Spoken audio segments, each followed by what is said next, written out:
Thank you for being interested in the Black Women's First presentation on Photovoice.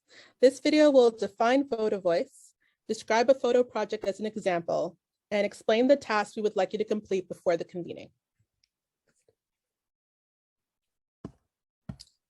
What is Photovoice? So you might have remembered from previous convening, we talked about community-based participatory research, one that engages different stakeholders and communities to share and co-develop research. And Photovoice is a method that we can actually use to do that. It enables participants to share knowledge about issues that may be difficult to express verbally. It can also be used in conjunction with community knowledge and best practices, leading to development of effective and comprehensive strategies to address complex health and social issues in a meaningful way for the community. The goals of Photovoice are really to enhance and reflect upon the strengths and concerns of the community, making sure to get as many stakeholders as possible to adequately represent what that may be in the different perspectives, promote critical dialogue and knowledge about these issues. So what are people's perceptions? How might those perceptions differ depending on who the stakeholder is? And lastly, to use Photovoice in order to reach out to policymakers and to take action in the community. If you think about starting the Photovoice process, first you need to kind of think about what is the issue that needs to be explored and bring in as many people as you can to help co-construct that so that issue is relevant to multiple different stakeholders in the community. Keep in mind that the issues examined in Photovoice is something that needs to kind of lead to action. This is an important part of the method. Then participants would go and take pictures of what is salient to them and relevant to them, what may speak to them about this particular issue. The photos are all brought together, and as a group, participants, researchers, community stakeholders come together and talk and reflect about this. It's really important to have the collective together to engage in interpretation. After that, from that meeting, we have the narrative written and reflections about how to really analyze that narrative. It's important to think about their capacity and time of the people involved because it's a large amount of data. And you want to ensure that the photography and the narratives are accurately capturing the voices of the participants. Next, it's really important to determine how will you display these photos. Because there's so many different perspectives, you have to really reflect upon which voices are louder than others and which ones represent maybe the majority and whether they're voicing that you want to really highlight. And lastly, think about, when you're choosing to present an exhibit, the photos that are there, how is this dissemination giving voice is something that you should consider. Great, thanks, Judith. So I'm going to talk a little bit about the theoretical underpinnings of Photovoice. Photovoice is really steeped in the work of Paulo Freire and really that work around liberation theology.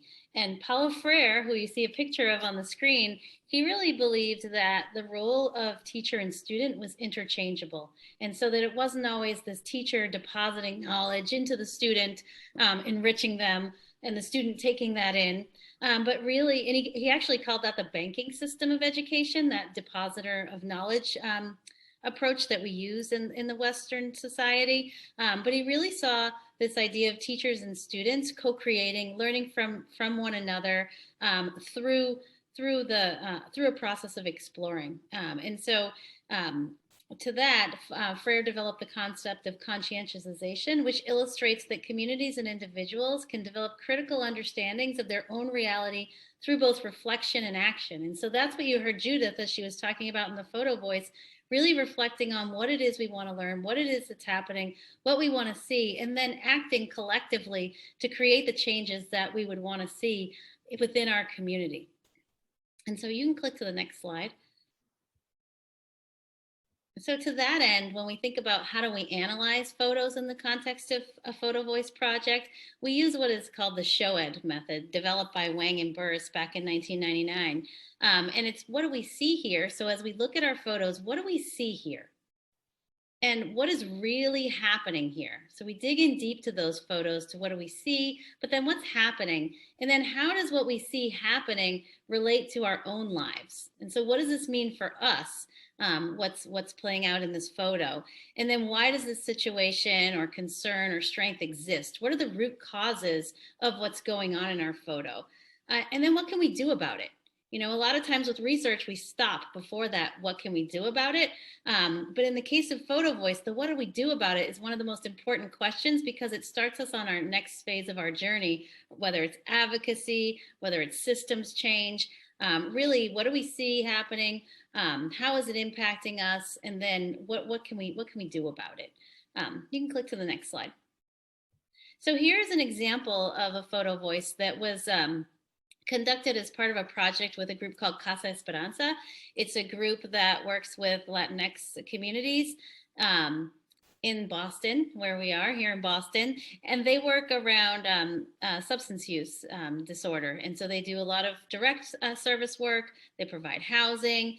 We engaged a group of Casa Esperanza clients in a Photovoice project to really understand the barriers to recovery, and that was what we were looking at. And everyone went and they took images. We processed them over a period of time, and this picture came up as salient for the group. And when you look at this picture, you think about, well, what do I see here?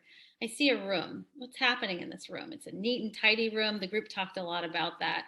Wow, look at this room. There's like a lot of pride in this room in terms of how it's set up, how it's put together. And the group really appreciated that. And then we talked about, well, what does this mean for our own reality? What does this mean for us as we go through our recovery process and thinking about recovery? And the group talked a lot about the importance of having a stable place to stay. You can't recuperate, or in Spanish, the word for recovery is recuperarse. And so you can't recover, you can't heal if you don't have a place to stay. If you're surfing, if you're outdoors, if you're unhoused, unsheltered, how is it that you can recover? And so for this group, it was really important to think about housing stability. And if we cannot find housing stability, then we cannot find recovery, and it's hard to find motivation. And so they talked a lot about the criminalization related to housing in terms of the intersection of housing and substance use, and how oftentimes you lose your housing. And so so that was an important thing. And you might not get that if you just kind of look at the picture. What do you see here? It's a room.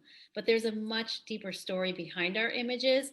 And when we think about policy advocacy, to be able to tell stories with images, it's important. It can be powerful.